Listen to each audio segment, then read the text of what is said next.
Sous le radar avec Pascal Lapointe. Pascal, la liste de mi-saison de Craig Button est sortie et comme à son habitude, quelques surprises quand même dans la liste de Craig Button. Ouais, quand même, tu sais, c'est un gars qui est fidèle à lui-même. C'est-à-dire que, tu sais, c'est pas qu'il suit pas au consensus, mais des fois, tu sais, des gars qui sont un peu plus hauts pour aucune raison que je peux vraiment me figurer. Puis d'autres fois que les gars vont être vraiment plus bas pour je ne sais pas pourquoi non plus. Donc, ça fait pas différent d'habitude pour cette liste-là qui est sortie hier, si je me souviens bien. Ouais. Donc, il y a des choix questionnables. Tu sais, on parle beaucoup de recency bias, c'est-à-dire le biais de récence. Dans son cas, c'est-à-dire qu'il y a des gars qui sont vraiment hot, il va les mettre haut. Puis les autres que ça fait un petit bout qu'on n'a pas parlé, ben, ils vont descendre à sa liste. C'est un peu normal, mais tu sais, c'est quand on fait une liste, généralement, c'est la projection. Fait que tu sais, c'est quand un gars bouge vraiment beaucoup d'un mois à l'autre dans ta liste, ben, c'est peut-être ton évaluation, ta façon d'évaluer ou de projeter ou ta façon de faire ta liste qui est un peu bizarre. Tu sais, je suis coupable aussi des fois, là. Donc, c'est ça. Fait que c'est un gars très tendancieux des fois, là, avec ses classements. Dans le cas de Craig Button, on le rappelle, c'est pas la même chose que la fameuse liste de Bob McKenzie qui est présentée aussi sur TSN. Là, ça a été repris par Chris Peters, mais dans le cas de Button, c'est vraiment majoritairement, on peut penser en fonction de ses analyses. Il y a beaucoup d'analyses, il y a beaucoup de préférences, devrais-je dire, pardon, qui proviennent des championnats mondiaux. T'sais, on voit beaucoup de variantes à l'issue du championnat mondial Ouais. junior. Euh, Fait que, sans tomber dans l'analyse de Button, Mhm. c'est juste que cette liste-là est quand même basée sur ses préférences, sur ce que C'est ça. lui, il va dans sa liste, versus la liste de Craig Button, qui était en fait un résultat de sondage de 10 recruteurs. Là, t'as dit euh, Craig Button, mais si tu voulais dire Bob McKenzie. de Bob McKenzie, oui, pardon. Merci de me reprendre, oui, pour la compréhension de tous, mais c'est ça, la liste de Bob McKenzie, c'est un sondage. La liste de Craig Button, c'est selon ses observations. On commence, Pascal, avec. Ben, on commence. Je veux qu'on aborde la surprise, l'espèce de tendance qui vient s'installer par Craig Button, puis j'ai l'impression que dans la majorité des listes, autant qu'on peut voir sur les réseaux sociaux, j'ai l'impression que ça va devenir une tendance assez imposante. La présence des frères Rock, Yes. Liam et Marcus Rock, deux attaquants qui jouent du côté des Tigers de Medicine Hat avec, Mhm. entre autres, Bryce Pickford. Est-ce que ça t'a surpris de voir, je crois que c'est Liam qui est 10e et Marcus qui est 12e, ou là je les inverse peut-être? Oui, c'est ça. C'est exactement C'est ça? comme tu l'as dit là. 10 puis 12, Liam qui est plus haut que son clone. Donc, ben, tu sais, c'est excessivement haut, là. On se mentira pas, là. Tu sais, c'est quand je disais que c'était un gars qui mettait plus haut les gars qui étaient hot en ce moment, ben, c'est exactement l'exemple que j'ai en tête. C'est-à-dire d'avoir mis les frères Rock top 10 et top 12. C'est C'est tant mieux pour lui, parce que tu sais, il domine le WHL. Le WHL, par exemple, elle a eu quand même une bonne claque d'en face là, avec le départ de McKenna, de Veroff, Reshny. Il y a beaucoup de joueurs qui sont partis pour la NCAA, donc il y a vraiment une baisse de talent. Puis je trouve que c'est quand même assez apparent généralement dans la ligue. Tu sais, quand des gars comme Rock, des gars comme Hulbert dominent offensivement à leur année de repêchage toute la ligue au complet, c'est pas des gars avec un talent incroyable, là. Donc, c'est quand même assez éloquent sur la qualité de la Ligue à Star, sur le jeu offensif généralement, puis la pauvreté du jeu défensif. C'est moins robuste que ça l'était, mettons, c'est moins serré que c'était. Donc, faut vraiment mettre un petit astérix à côté de cette ligue-là. Mais bref, ils dominent vraiment solidement la ligue. Là. On peut pas leur enlever ça. Au niveau hockey junior, ils sont vraiment dominants. Ils ont une petite affaire de plus, c'est-à-dire la chimie d'être des frères jumeaux qui ont joué probablement toute leur vie ensemble, puis ça apparaît sur la glace, ils se trouvent n'importe où, que ce soit Marcus, que ce soit Liam. Liam est meilleur que Marcus. Liam, je ne m'étonnerais pas qu'il sorte fin première ronde. Je le vois vraiment plus en deuxième, puis Marcus peut-être plus en milieu de troisième, voire quatrième ronde. Mais tu sais, une équipe qui a 2 choix de deuxième ronde, ce serait pas étonnant qu'ils le prennent. Mais 10e puis 12e, tu sais, je sais que c'est pas un mock draft, là, c'est une liste de préférences, mais tu sais, à la fin de l'année, ils vont être plus bas que ça, je suis pas mal sûr. Là, tu sais, peu importe ce qu'ils font en série ou bien en fin de saison, il va se calmer parce que justement, ils vont être un peu moins discutés. Là. Mais souvent, on dit au TSLH Espoir que c'est le but dans la vie ou dans la création de tes listes, de la construction de tes listes, c'est pas d'être le gars qui a mis tel espoir le plus haut. C'est tout le temps de mettre l'espoir au bon endroit selon toute l'évaluation que tu en fais. Puis ici, ben, des fois, il y a une arrière-pensée à un classement, c'est-à-dire que je vais mettre plus haut tout le monde pour montrer que. Ben, c'est ça. Je pense qu'il y a un peu de ça chez Button. Puis, tu sais, il faut qu'il fasse jaser. C'est un gars à TV. Il faut absolument que sa liste se partage puis que ça soit discuté dans les podcasts ou dans des sites internet. Donc, ça marche. Dans le cas de Liam Rock, on parle d'une production l'année passée en WHL. Donc, il avait 16-17 ans à cette saison-là. 41 points l'année passée. Puis là, il est rendu à 104. Puis tu sais, l'éclosion est encore plus phénoménale du côté de Marcus Rock, qui passe de 29 points l'année passée à 16-17 ans à 108 points cette année. T'sais. Puis, Ouais. En regardant Bryce Pickford, je les ai vus en croisement, en visionnement croisé qu'on Ouais, appelle. Là, je me suis pas pris de notes sur les frères Rock, mais ça rentrait dans tout ce qu'on voit de cette équipe-là du côté de Medicine Hat. C'est que tout le monde a explosé offensivement. Fait qu'à un moment donné, tu n'as comme pas le choix de considérer ça aussi. Le fait, oui, on regarde pas juste les statistiques, on regarde comment ces gars-là jouent sur la patinoire. Puis, oui, ils jouent du gros hockey. Mais à un moment donné, quand tu passes de 29 points à 108, normalement, c'est pas une tendance qui est très, très normale. Puis Medicine Hat ont une offensive incroyable cette année. Je pense qu'il y a beaucoup, beaucoup de ces choses-là qui aident leur classement, mais de là à les mettre en première ronde, ça m'a beaucoup surpris. Là. Puis, même dans le top 15, Ouais, dans le top pas 15, juste en première ronde. Le top 15, c'est assez cavalier. C'est ça que j'ai dit dans mon écho de la pointe de ce matin. Mais si on regarde, Liam versus Marcus, c'est pas les Sedin, c'est pas genre il y a un passeur puis un shooter. C'est vraiment deux joueurs qui Ben, vont être... ça d'ailleurs, je t'interromps 2 secondes, mais c'est déjà parti. C'est déjà quelque chose qui se dit. 2 frères jumeaux qui produisent. Hey, faut qu'une équipe repêche les deux, puis on a les prochains sit-in devant nous autres. C'est une association tellement facile à faire. N'importe quel jumeau, on va les appeler sit-in à cette heure. Moi, je serais content qu'ils deviennent les sit-in ou bien qu'ils se fassent repêcher par la même équipe. Ça demeure quand même cool. C'est les deux gars de 5 et 11. Ils sont un peu plus petits que la moyenne. C'est pas des gars pantoute qui sont physiques. Je pense que Marcus, il a genre 4 mises en échec cette année. Selon Instat, c'est tout le temps un plus bas que ça devrait l'être. Là. Puis Liam, il a une quarantaine. Liam, il a plus tendance à... Il contrôle plus la rondelle, si on veut. Donc, c'est sûr qu'il va plus la chercher, un peu plus impliqué dans la récupération de rondelle. Marcus, c'est vraiment plus un facilitateur, je trouve. Un gars de transition, un gars des certaines mises en jeu, dans le fond, puis de faire des tirs passes.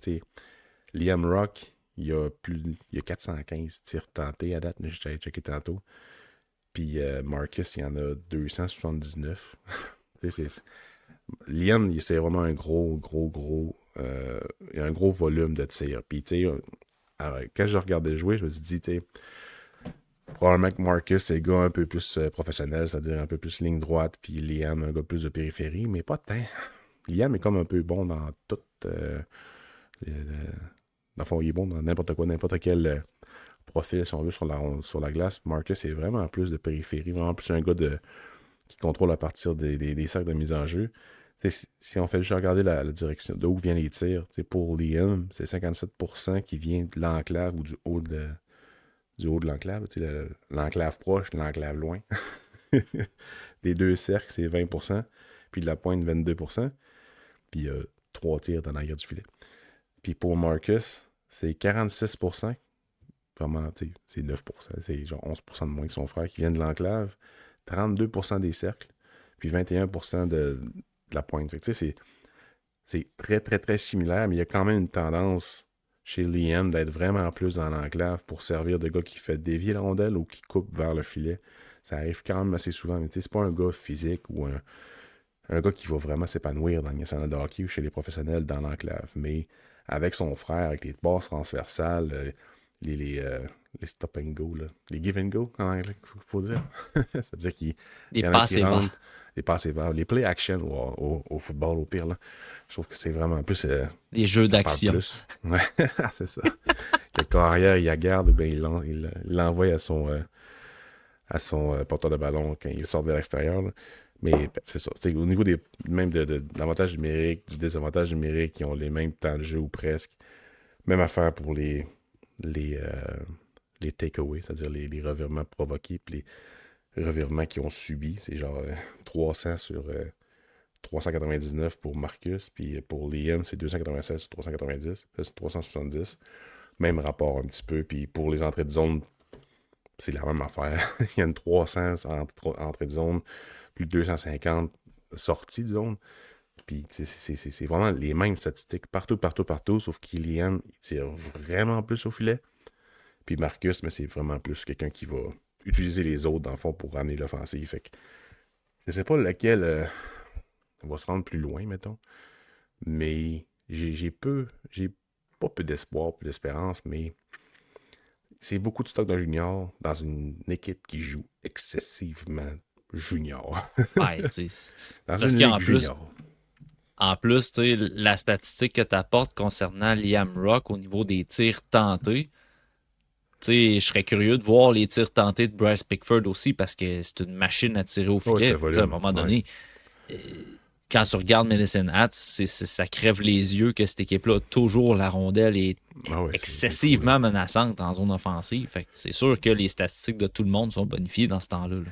T'sais, pour Liam, depuis le début de la saison, il a été sur la glace pour 167 buts de son équipe, peu importe la situation de jeu, puis seulement 59 de l'équipe adverse. Puis pour Marcus, c'est 163 puis 64. Fait que tu sais, là, c'est, c'est énorme. Là. C'est 2,5 fois plus de buts pour que contre quand t'es sur la glace. Fait que c'est pas normal nécessairement. Là, ils sont pas élites à ce point-là. Mais l'équipe au complet, c'est vraiment de possession de rondelles, puis c'est vraiment rapide sur la relance. Andrew Basha, il est vraiment bon là-dedans aussi. Fait que non, c'est fun d'avoir joué, là. C'est vraiment plaisant. J'aimerais ça qu'il soit à Chicoutimi où j'aille plus aller les voir. Là. Mais il faut vraiment mettre un petit astérix à côté de ces deux joueurs-là pour pas les mettre trop haut. Puis Craig Barton, il fait ce qu'il veut avec son évaluation, mais je pense pas on va y aller de ce sens-là de mon côté. Avant que Craig Button en parle et fasse réagir le web et le monde des espoirs avec le classement des frères Rock, j'aimerais mentionner que surtout sur le hockey, à la fin février, il y a eu un texte qui a été écrit sur les frères Rock qui dominaient la WHL. Shout-out à Félix, notre rédacteur, qui avait parlé de ces joueurs-là. Cole avait rempli un petit peu d'observations dans le texte. Fait que tout sur le hockey, on était avant Craig Button. C'est ça. On n'est pas les premiers à parler des Rock. Non, je sais. Je fais des blagues. Ouais, ils ont quand même. Leur nom est connu depuis un petit bout, puis c'est des jumeaux en plus, oui. fait que ça va. Mais là, ils produisent. Ils housent en maudit. Euh, D'autres surprises, Pascal, dans la liste de Craig Button, tu sais, je regarde Carson Carrolls qui est deuxième devant Chase Reed. C'est-tu quelque chose qui t'a sauté aux yeux pas mal? Ben, ils aiment beaucoup cette ligue-là, on dirait, la WHL. Donc, non, ça m'a pas surpris. C'est les noms un peu qui reviennent. Tu sais, moi, Carroll, je l'ai plus bas un peu, parce que je trouve qu'il n'y a rien qui ressort plus. Enfin, oui, le côté physique. Tu sais, c'est comme la somme de toutes ses qualités, ce gars-là. Là. C'est comme tout ça qui fait en sorte qu'il est un peu comme Goury, là, qui est vraiment excellent. Mais est-ce qu'il mérite d'être devant tous les autres défenseurs qui ont un potentiel de première paire? Je penserais pas. Mais Carrolls est un nom qui voyage beaucoup depuis 2-3 mois, donc je suis pas étonné par tout. Qu'il soit devant Stenberg puis Verhoff, je trouve ça quand même spécial, mais venant de Button, je parle. Là. Mais ça ne dérange pas. Bjork au 6e rang, Viggo Bjork. Un gars Sixième dans la qui a liste. performé au championnat du monde junior. Puis qu'en ce moment, ça va bien aussi dans SHL. Donc, c'est avec ses dernières performances, je peux comprendre qu'on met plus haut. Mais 6e, c'est un gars de 5 et 9, entre 5 et 9 et 5 et 11, selon que tu check. Puis il y a un style vraiment nord-américain, mais est-ce qu'il va être capable de jouer ce style-là toute sa carrière avec ce gabarit-là? Je suis pas tant sûr. Tu sais, de mettre Albert Smith en arrière de lui, Ouais. je trouve ça assez spécial. En fait, ça m'étonne pas que ça m'étonne que Albert Smith soit pas premier sur sa liste à cause de tout ce que le monde a dit. Mais voilà un mois, probablement qu'il a arrêté. J'ai pas regardé s'il avait fait une liste voilà un mois. Probablement que oui. Là. Puis quand on parle, Pascal, de joueurs qui sont au-dessus d'un autre puis qui est quand même surprenant, tu sais, on aurait pu penser, mettons, que des joueurs productifs, offensifs, euh, aient un peu un avantage dans la liste de Button si on se fie à Viggo Bjork qui est haut. Tu sais. On se fie aux frères Rock qui sont hauts. Mais là, on voit Oliver Savento au 9e rang, mais on voit aussi Oscar Hemming au 15e rang, puis Caleb Malhotra au 11e rang. J'ai de la misère à voir la ligne directrice dans tout ça. C'est-tu moi qui se trompe? Ou? Non, c'est ça. C'est comme un. On dirait que, comme Servant il dit souvent, là, que c'est un classement qui ressemble à quelqu'un qui a pris des noms et qui les a tirés dans un escalier. Là. J'ai la misère aussi à. Parce que je veux pas ridiculiser Button, c'est pas ce que je veux faire, c'est juste que, comme tu dis, la ligne directrice, ce qu'on veut dire par ligne directrice, c'est que moi j'aime beaucoup les joueurs rugueux, oui. Fait que ce que je fais souvent, c'est qu'ils sont peut-être un peu plus hauts. La majorité des joueurs rugueux vont être un peu plus hauts, mais je vais en parler un peu plus de façon favorable. Mais lui, il y a des gars vraiment petits qui sont devant, des gars rugueux, il y a des gars rugueux qui sont plus bas avec l'offensive, des gars productifs qui sont vraiment hauts, mais d'autres qui sont moins hauts. Ça manque de ligne directrice, comme tu l'as dit. Je suis vraiment d'accord avec toi. Je sais pas où cette fameuse ligne. Mais au moins, il y a vraiment beaucoup de défenseurs hauts, ce qui est vraiment la tendance cette année. Là. C'est pas mal ça. Au début de la saison, on parlait plus de Rudolph Carols, puis l'autre, le petit. Mais il n'est pas si petit que ça. Là. Il joue à Vancouver. Ryan Lynn. Ouais, merci. Ouais, lui, là. Pascal, dans les surprises positives, je suis sûr que tu as apprécié voir Alexander Comen au 16e rang. Oui, monsieur. Ouais, j'étais bien content de le voir aussi haut que ça. C'est un gars vraiment intelligent qui aime contrôler la rondelle, qui fait n'importe quoi. Je l'ai dit assez de bonheur dans la saison, puis même cet été, là, que c'était un joueur que j'avais à l'œil.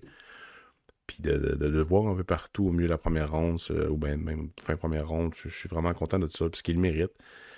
Mais de voir Button le mettre là, tu sais, moi je suis bien content de ça. Je suis d'accord avec son classement. Le fait qu'il soit dans la nationale, ben, il faut tout le temps que tu te poses une petite question sur la transposibilité. C'est quoi le mot que je cherche? Chantal? La transposition de son jeu en Amérique du Nord. Là.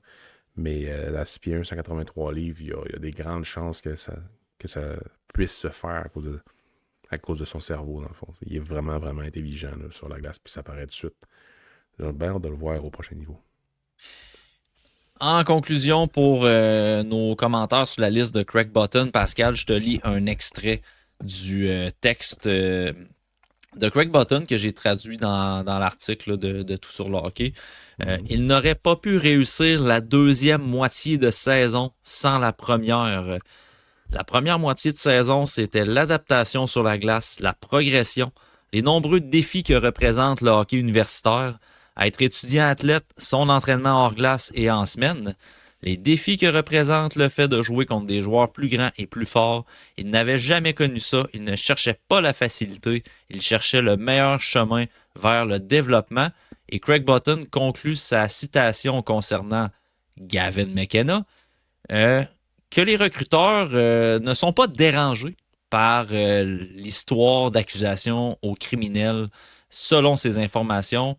Donc, vous comprendrez que Gavin McKenna est toujours premier dans la liste de Craig Button. Contrairement à Tynan Lawrence, qui est 17. Il était haut dans la liste à Craig Button. Hein? Il était haut un peu partout. Trotman aussi, puis il fait juste descendre. Alors Ouais. que, oui, il produit moins en NCAA qu'en USHL, mais il joue pas moins bien. Donc, c'est juste les attentes, la projection, que le monde se basait sur peut-être des choses qui étaient éphémères un peu dans le jeu. Donc, de le voir 17, c'est quand même assez éloquent sur la tendance du joueur. Puis s'il baisse, tant mieux, parce que c'est pas un gars que je détesterais avec le Canadien vers le 20e rang, s'il se rend jusque-là.